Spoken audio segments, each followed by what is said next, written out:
تُحَوِّنُ بِهِ عَلَيْنَا مَصَائِبَ الدُّنْيَا، اے اللہ اپنی ذات پر تیری تقدیر پر اتنا یقین، اتنا مضبوط ایمان دے دے جس کی وجہ سے دنیا کی مصیبتیں مجھ پر ہلکی ہو جائیں، دنیا کی مصیبتیں یہ ہلکی ہو جائیں، دنیا کی مصیبت پیش آ جائے اس کو میں برداشت کر لوں۔ اور اللہ کے نبی یہ بھی دعا کرتے تھے، اے اللہ لا تجعل مصیبتنا فی دیننا، دنیا کی مصیبت آ جائے تو آ جائے، دین کے سلسلے میں مجھے مصیبت میں مبتلا مت کرنا۔ دنیا کی مصیبت تو عارضی ہے، کوئی بیماری لاحق ہو گئی، مال میں خسارہ نقصان ہو گیا، زندہ ہے تب تک ہے، اس کے بعد ختم، عارضی ہے، دنیا کی زندگی ختم، وہ مصیبت ختم۔ لیکن دین میں مصیبت لاحق ہو گئی، مرتد ہو گیا، دین کو چھوڑ دیا، الحاد میں مبتلا ہو گیا، شک میں مبتلا ہو گیا، کفر میں مبتلا ہو گیا، شرک میں مبتلا ہو گیا، یہ دین کی مصیبت ہے، اور یہ دین کی مصیبت ختم ہونے والی نہیں ہے، یہ دنیا کی آنکھیں بند ہوگی نا۔ بسم اللہ الرحمن الرحیم، سابقوا إلى مغفرة من ربكم وجنة عرضها كعرض السماء والأرض أعدت للذين آمنوا بالله ورسله ذلك فضل الله يؤتيه من يشاء واللہ ذو الفضل العظیم۔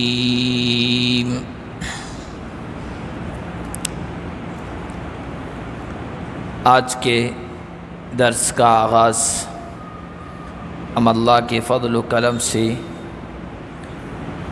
سورۃ الحدید کی آیت نمبر 21 سے کر رہے ہیں۔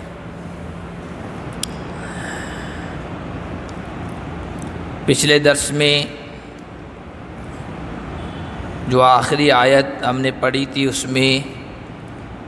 اللہ تعالیٰ نے دنیا کی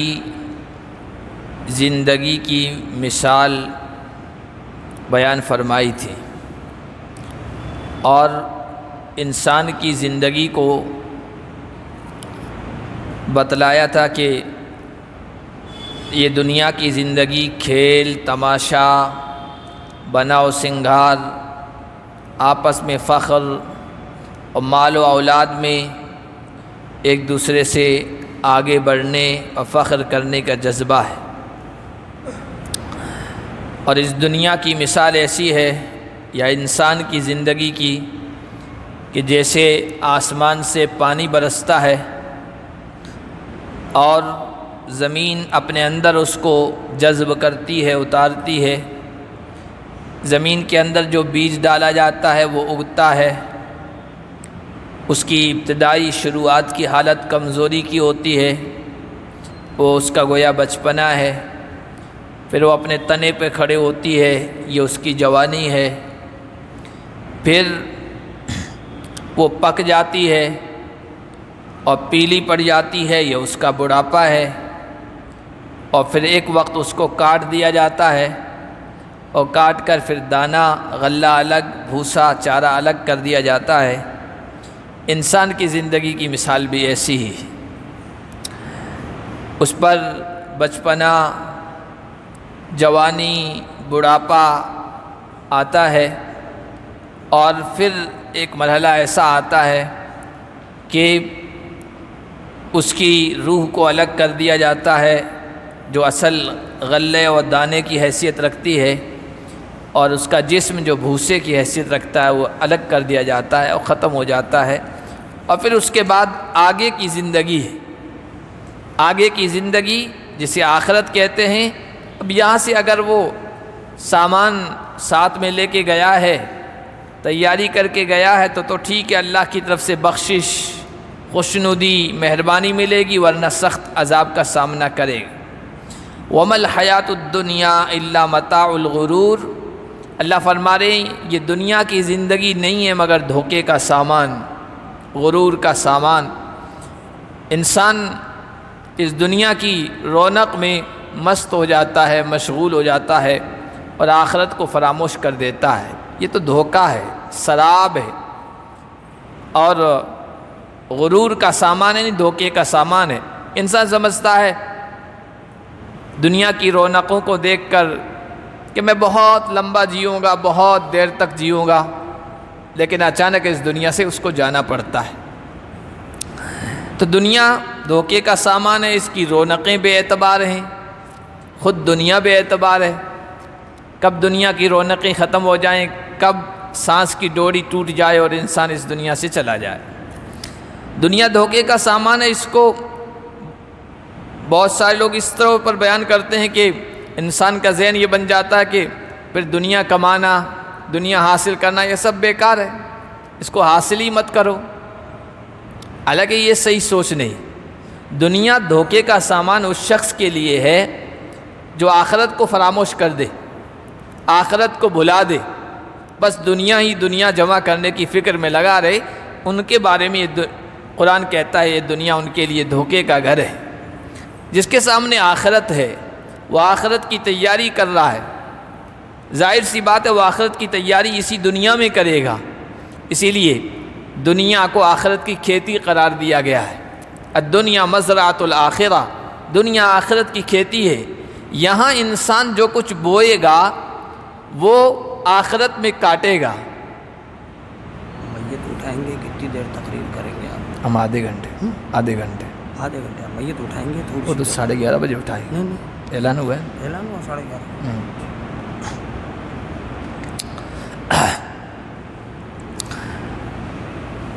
تو دنیا کا یہ سامان اور دنیا کی یہ چیزیں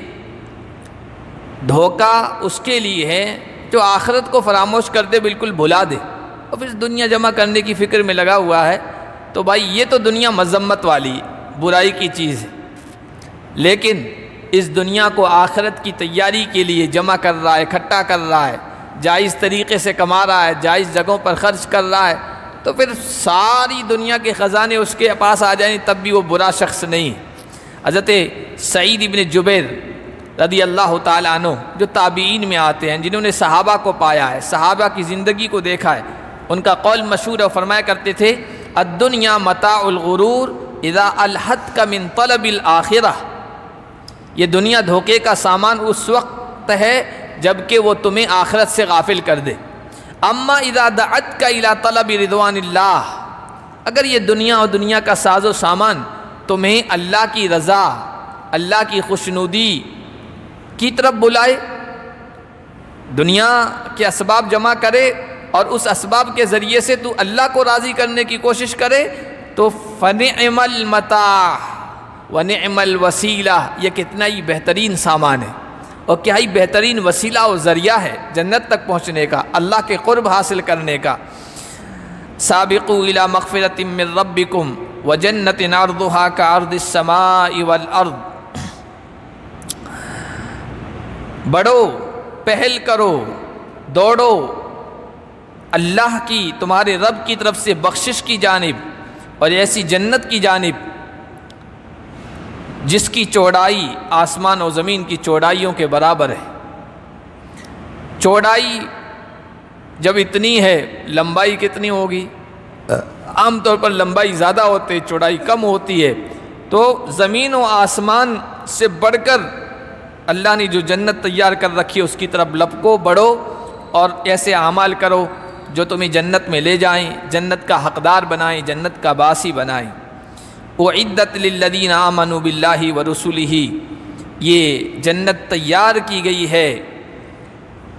ان لوگوں کے لیے جو اللہ پر ایمان رکھتے ہیں اور رسولوں پر ایمان رکھتے ہیں۔ ذالک فضل اللہ یؤتیہ من یشاء، یہ اللہ کا فضل ہے، اللہ کی مہربانی ہے، جسے چاہتا ہے نوازتا ہے۔ یاد رکھیے ہم جو اعمال کر رہے ہیں نا، اعمال، یہ اعمال جنت میں جانے کا ظاہری سبب ہے، ورنہ حقیقی سبب بس اللہ کا فضل اور اللہ کی مہربانی۔ اللہ اگر چاہے گا تو ہی ہم جنت میں جا سکیں گے، اعمال پر بھروسہ نہ کریں۔ ہاں یہ ظاہری سبب اللہ نے قرار دیا، اس کو اختیار کریں۔ حضور علیہ الصلوۃ والسلام نے ایک موقع پر ارشاد فرمایا تھا کہ میرے صحابہ اعمال تو کرتے رہو، لیکن اعمال ہی پر تکیہ کر کے کہ بس ہم عبادتیں کر رہے ہیں جنت میں پہنچ جائیں گے، یہ خیال مت کرو۔ جنت میں وہی جائے گا جس پر اللہ کا فضل ہوگا، اللہ کی مہربانی ہوگی۔ تو صحابہ نے کہا رسول اللہ آپ بھی؟ کہا میں بھی، اللہ مجھ پر مہربانی فرمائے گا تو ہی میں جنت میں جا سکوں گا، اس صحیح حدیث میں موجود ہے۔ تو یہ اللہ کا فضل ہے، اللہ جس سے چاہے نواز دے۔ واللہ ذو الفضل العظیم، اللہ بڑی مہربانی والا ہے۔ بہت سارے لوگوں کے ذہنوں میں بات آ سکتی ہے اللہ کہہ رہا ہے زمین اور آسمان کی چوڑائی سے بڑھ کر جنت ہے، تو پھر اللہ سب کو جنت میں کیوں نہیں داخل کر دیتا ہے، محروم کیوں کرتا ہے بعض لوگوں کو؟ تو اللہ فرما رہے ہیں ہمارے مہربانی ہمارے فضل کی کوئی حد نہیں ہے، لیکن مہربانی ملے گی اس کو جو شرائط کے مطابق آئے گا، ایمان رکھتا ہوگا مجھ پر اور میرے رسولوں پر، تو ان کے لیے میرا فضل بہت وسیع ہے۔ فضل کی بات آئی تو اس آیت کے ذیل میں ایک حدیث بھی مفسرین کرام نے نقل کی ہے جو صحیح احادیث میں آئی ہے، احادیث کی تمام کتابوں میں آئی ہے کہ اللہ کے نبی صلی اللہ علیہ وسلم کے صحابہ جو اکثر تھے نا وہ بیچارے تنگ دست تھے، ان کے پاس مالی خوشحالی نہیں تھی، وسعت نہیں تھی۔ فقراء مہاجرین وہ آئے اللہ کے نبی صلی اللہ علیہ وسلم کے پاس اور آ کر کہنے لگے یا رسول اللہ ذہب اہل الدثور بالاجور بالدرجات العلا والنعیم المقیم، یا رسول اللہ نے جن کو مال سے نوازا ہے، دولت سے نوازا ہے، خوشحالی عطا فرمائی ہے، وہ تو بہت اجر لے کے چلے گئے، وہ بلند درجات جنت کے حاصل کریں گے، جنت کی ہمیشہ کی نعمتیں حاصل کریں گے۔ تو حضور علیہ السلام نے ان سے پوچھا وما ذاک، بات کیا ہے، یہ بات کیوں کہہ رہے ہو، کیا وجہ ہے؟ تو انہوں نے کہا یصلون کما نصلی ویصومون کما نصوم ویتصدقون ولا نتصدق ویعتقون ولا نعتق، یا رسول اللہ وہ نماز پڑھتے ہیں ہم بھی نماز پڑھتے ہیں، اور ہم روزے رکھتے ہیں وہ بھی روزے رکھتے ہیں، ہم دونوں ان اعمال میں شریک ہیں، مالدار بھی ہیں اور ہم غریب بھی تنگ دست بھی، لیکن کچھ کام ایسے ہیں جو وہ کرتے ہیں ہم نہیں کر پاتے ہیں، اللہ نے ان کو دے رکھا ہے وہ صدقہ خیرات کرتے ہیں ہم نہیں کر پاتے ہیں، وہ غلاموں کو آزاد کرتے ہیں اپنی دولت سے اپنا مال خرچ کر کے ہم نہیں کر پاتے ہیں، تو ہم تو پیچھے رہ جائیں گے۔ حضور علیہ السلام نے ان سے کہا الا ادلکم علی شیء اذا فعلتموہ سبقتم من بعدکم، کیا میں تمہیں ایسا عمل ایسا وظیفہ نہ بتاؤں کہ جب تم کرنے لگ جاؤ گے تو بعد میں آنے والے سب سے آگے تم نکل جاؤ گے، ولا یکون احد افضل منکم، تم سے بڑھ کر کوئی افضل نہیں ہو سکتا ہے، الا من صنع مثل ما صنعتم، ہاں جو آدمی وہ وظیفہ کرنے لگ جائے جو تم کرتے ہو تو الگ بات ہے۔ پھر حضور نے فرمایا تسبحون وتکبرون وتحمدون دبر کل صلاۃ 33،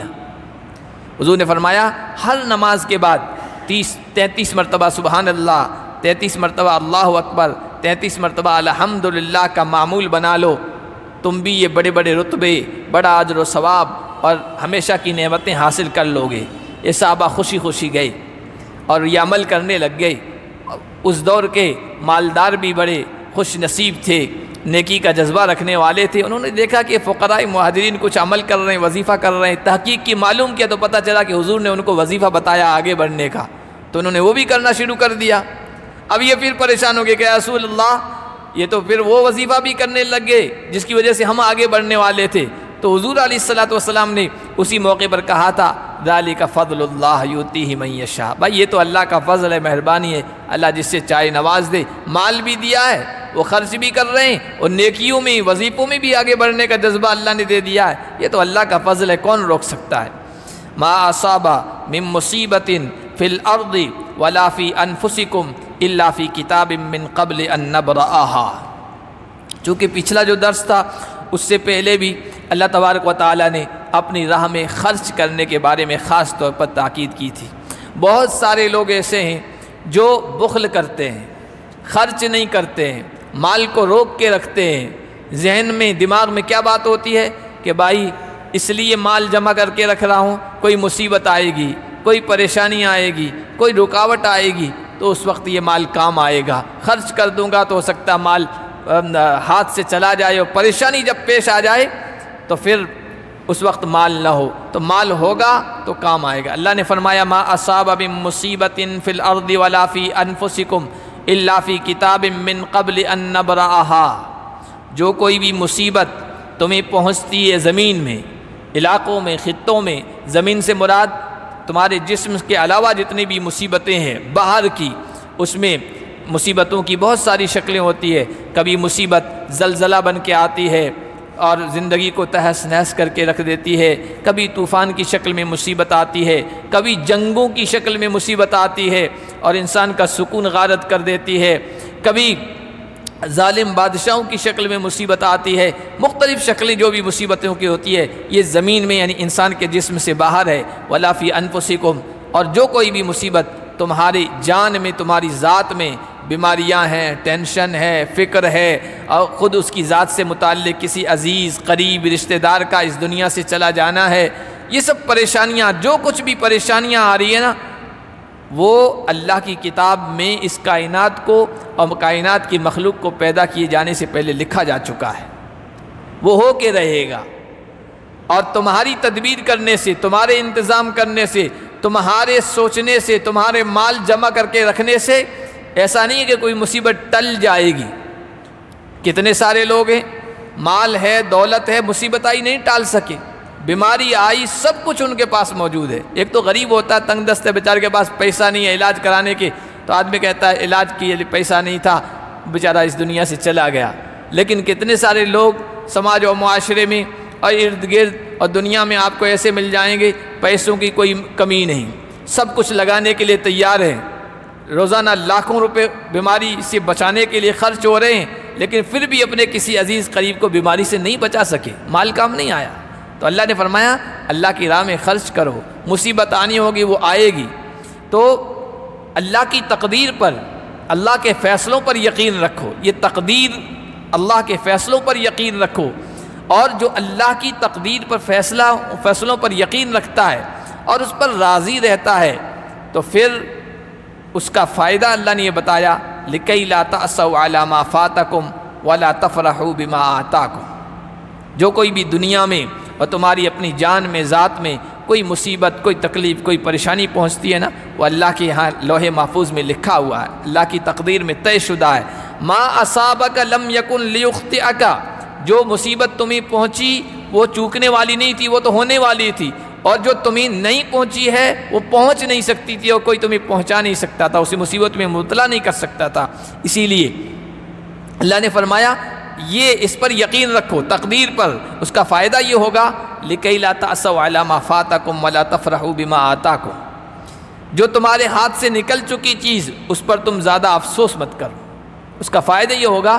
زیادہ جزا فضا، رونا دھونا، پریشانی کا اظہار کرنا یہ انسان میں نہیں آئے گا۔ وہ کہے گا میرے اللہ کی یہی مرضی تھی، میرا عزیز چلا گیا، میرا قریب چلا گیا، میرا مال چلا گیا، میری دولت برباد ہو گئی، مجھے پریشانی لاحق ہو گئی، اور یہ اللہ کی طرف سے تھا، یہ تو ہونا تھا، میں سب کچھ تدبیر کر لیتا تب بھی ہونا ہی تھا۔ یہ تقدیر پر یقین ہے نا، یہ انسان کی مصیبت کو کم کر دیتا ہے،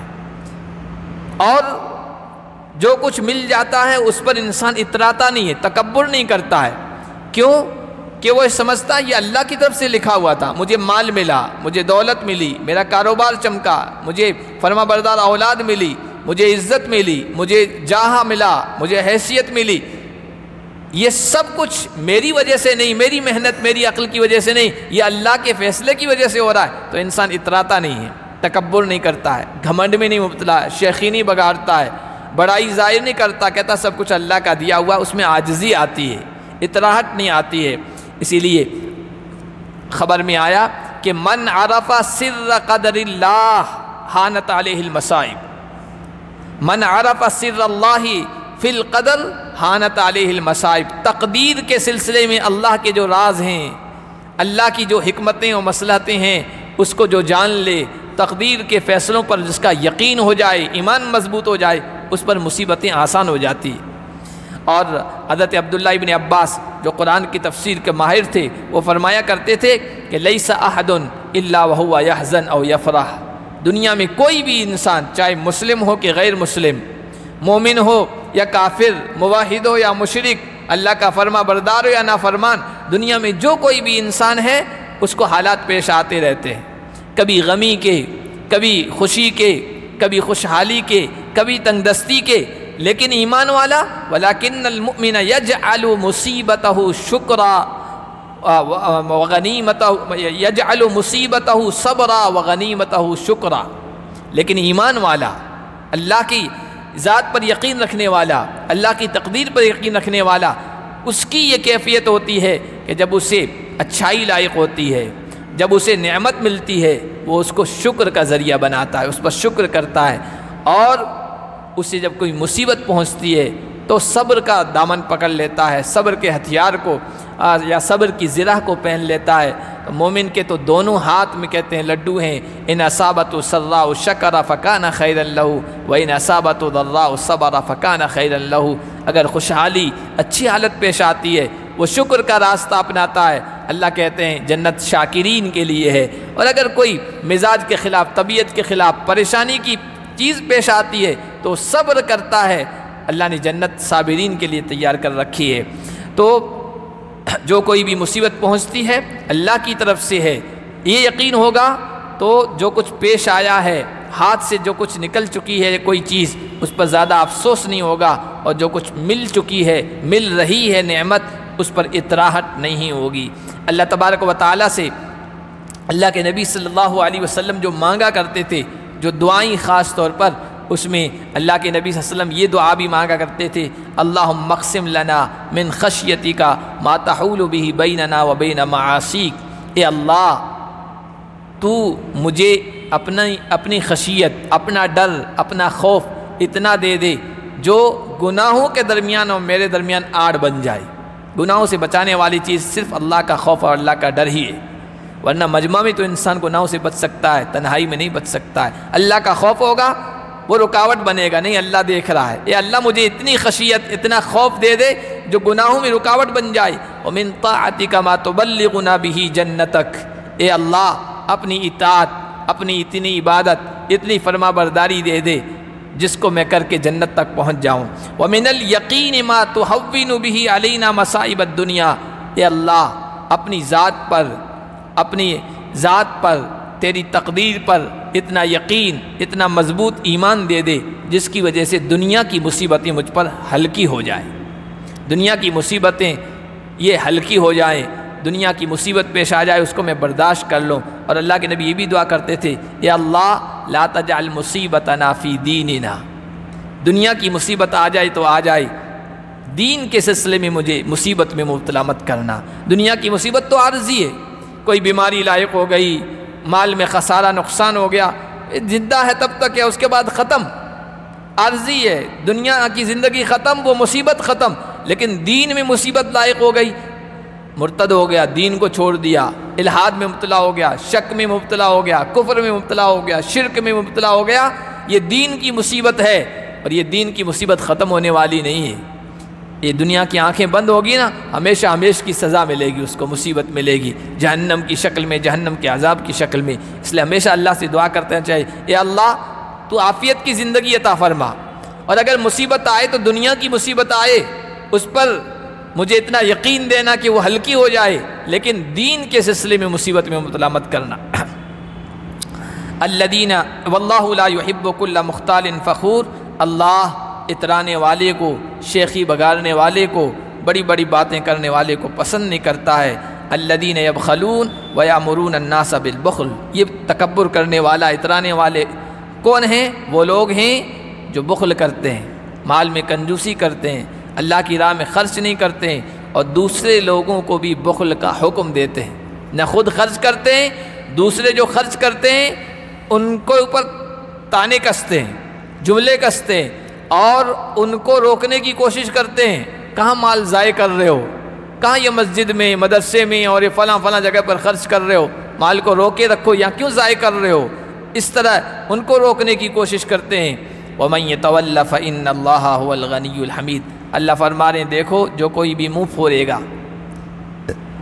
اعراض کرے گا، اللہ کی راہ میں خرچ نہیں کرے گا نا، اس کا ہی نقصان ہے، اللہ کا کچھ نقصان نہیں۔ اللہ کی راہ میں خرچ کرو گے تمہارا فائدہ ہوگا۔ اللہ کی ذات تو بے نیاز، حضرت موسیٰ کی زبانی کہا 13ویں پارے میں، ان تکفروا انتم ومن فی الارض جمیعا فان اللہ لغنی حمید، اے موسیٰ تم کہہ دو، تم زمین کی ساری مخلوق اللہ کی ناشکری کرنے لگ جائے، انکار کرنے لگ جائے نا، تو اللہ کو کوئی ضرورت نہیں ہے، اللہ کی بادشاہت میں کوئی کمی نہیں آئے گی، اللہ تو بے نیاز ہے۔ اور الحمید اچھی صفات والا ہے، تم اللہ کی تعریف نہ کرو، کائنات کا ذرہ ذرہ اللہ کی تعریف کر رہا ہے، زمین و آسمان کی مخلوق اللہ کی تعریف کر رہی ہے، تمہاری تعریف نہ کرنے سے اللہ کی ذات میں کوئی کمی واقع نہیں ہو جائے گی۔ لقد ارسلنا رسلنا بالبینات وانزلنا معهم الکتاب والمیزان لیقوم الناس بالقسط، ہم نے اپنے رسول بھیجے واضح دلیلیں دے کر،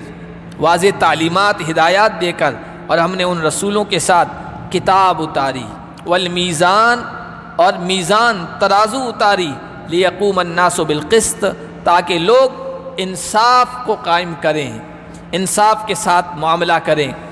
اللہ تبارک و تعالیٰ نے جب سے انسانوں کو پیدا فرمایا ہے، حضرت آدم علیہ السلام پہلے نبی ہیں، اور پھر اس کے بعد حضرت نوح علیہ السلام پہلے رسول ہیں، جب سے نبیوں کا سلسلہ جاری فرمایا ہے، مخلوقات کی رہنمائی ہو رہی ہے، ہدایت مل رہی ہے، کتابیں نازل کی گئی، اور یہ رسولوں کے بھیجے جانے کا مقصد اور کتابوں کے اتارے جانے کا مقصد یہ ہے کہ لوگ انصاف کو قائم کریں۔ رسولوں کے بھیجے جانے کا مقصد اس دنیا میں رفع التظالم بین الناس، لوگوں کے درمیان ظلم ہے، ناانصافی ہے، زیادتی ہے، اس کو ختم کرنا ہے۔ اور مسلمانوں کی اس دنیا میں بھیجے جانے کا مقصد بھی یہی ہے، اس لیے کہ آخری نبی کی امت ہیں، تو نبیوں کی جو ذمہ داری تھی وہ اس امت کے کاندھوں پہ ڈالی گئی ہے۔ اب انصاف کیسے قائم ہوگا؟ انصاف قائم ہوگا ایک تو یہ کہ حقوق متعین کیے جائیں، کس کا کیا حق ہے، کس کا کیا حق ہے، یہ حقوق متعین کیے جائیں، اور دوسرا جس کا جو حق متعین ہے اس کو ادا کرنے کی فکر کی جائے، اس کی کوشش کی جائے۔ اب حق کیسے متعین ہوگا؟ کتاب کے ذریعے سے ہوگا۔ اللہ نے کتابیں نازل فرمائی، اس میں حقوق بتائے، اپنی ذات کے بتائے، رسولوں کے بتائے، والدین کے بتائے، مخلوق کے بتائے، اور دوسرا اس دنیا میں میزان اتاری، ترازو اتاری،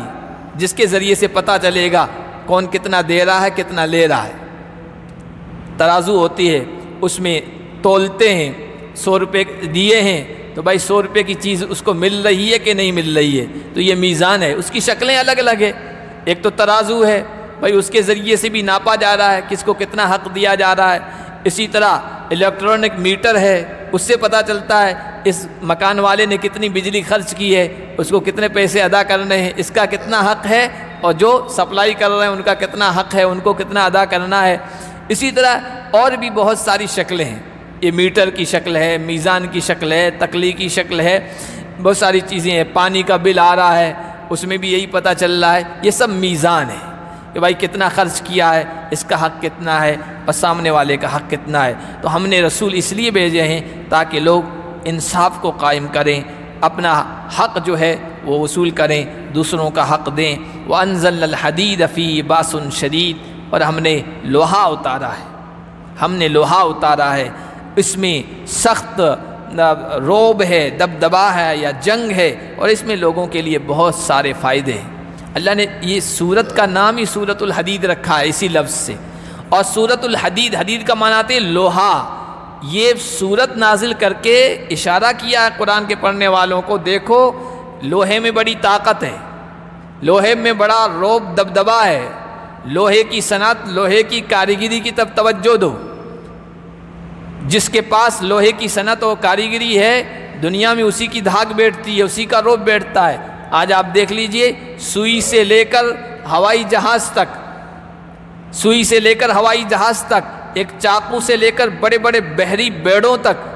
اور چھوٹے سے چھوٹے فرنیچر سے لے کر آسمان سے بات کرتی بڑی بڑی بلڈنگوں تک، سب میں لوہا استعمال ہو رہا ہے، سب میں لوہا استعمال ہو رہا ہے۔ اور جن قوموں نے اس صنعت، اس کاریگری کو اپنایا ہے، اس میں ترقی کی ہے، دنیا میں ان کی چل رہی ہے، وہ آگے بڑھ رہے ہیں۔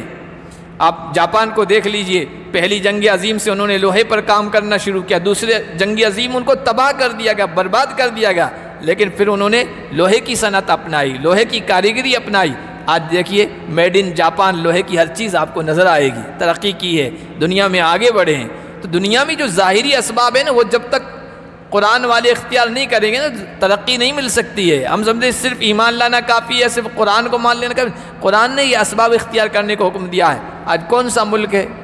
جو لوہے کی صنعت کو اور کاریگری کو اختیار کیے ہوئے اور اس میں آگے بڑھ رہا ہے؟ ہتھیار آج غیر قومیں بنا رہی ہے, دوسری تمام چیزیں غیر قومیں بنا رہی ہے, مغربی یورپی اقوام بنا رہی ہے. مسلمان پیچھے ہیں. جن مسلم ملکوں کے پاس اللہ نے وسائل دیے ہیں, پیٹرول دیا, سونا دیا,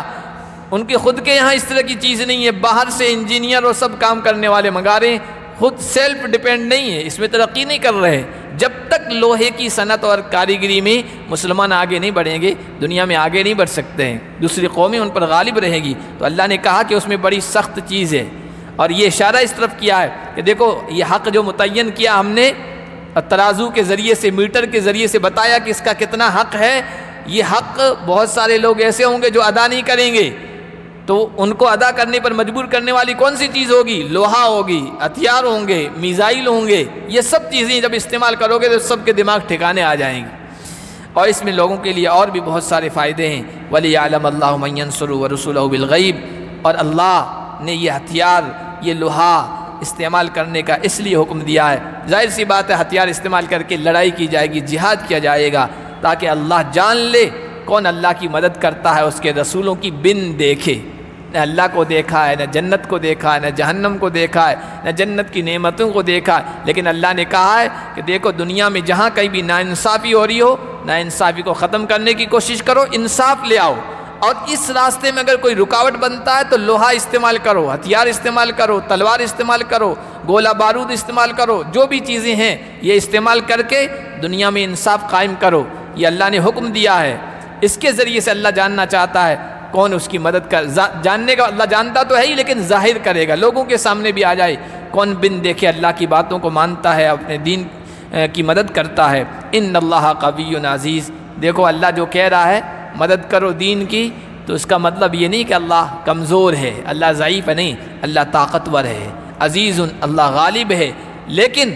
تم محنت کرو گے اور دین کو غالب کرنے کی کوشش کرو گے تو دین تو ایسے بھی غالب ہو کے رہے گا. اللہ دوسری لوگوں کو, دوسری اقوام کو استعمال کر لے گا, لیکن اللہ چاہتا ہے تم پر اپنا فضل کر دے. تم محنت کرو گے اس کا دین تو غالب ہوگا ہی, تمہیں بھی اللہ ترقی دے گا, دنیا کی بھی کامیابی دے گا, آخرت میں بھی کامیابیاں دے گا.